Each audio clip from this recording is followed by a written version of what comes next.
The world was on fire and no one could save me but you. Good grief. So, episode 3 of 24 just went off a little bit ago. And man, that was, man, that, oh, oh, man, look. Whew. Okay, so if this is the first of my reviews you've seen, welcome. If it's not, welcome back.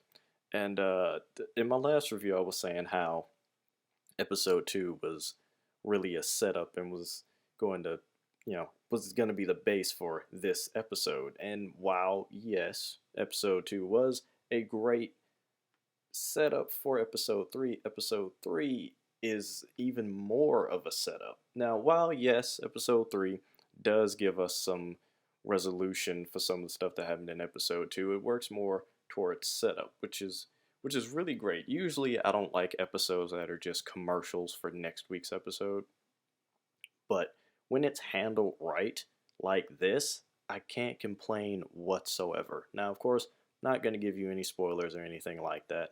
I'll lay out my rule list for my reviews in my first review, so go check that out, but not delving into any spoilers. This series, it started off good, but this episode is like really starting to kick things together because now, as opposed to the last two episodes, it shows people using a little bit of common sense. A little bit.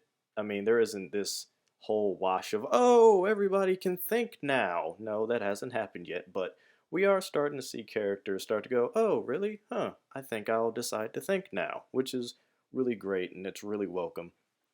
Um, there's some shooty and some explosions, which it's 24. You kind of expect a couple here and there, but this was a really great character piece.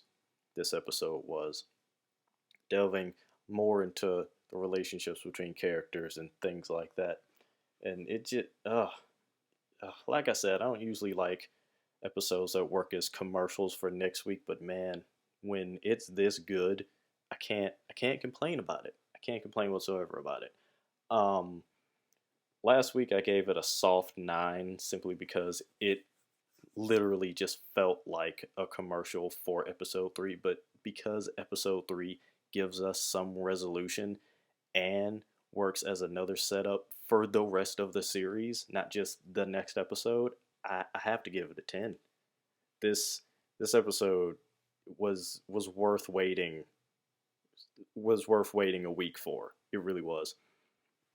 And I'm not saying the last 3 episodes weren't, well, the last 2 episodes weren't, but this one really really just gets you really upset that the show isn't longer. which is good. So, giving this episode a solid 10, no disappointments from Ken. So, in the comment section, let me know the topics you want to hear in my discussion videos and my Let Me Talks. Follow me on Twitter and like, subscribe, all that stuff. And I'm on Beamly now, so find that app.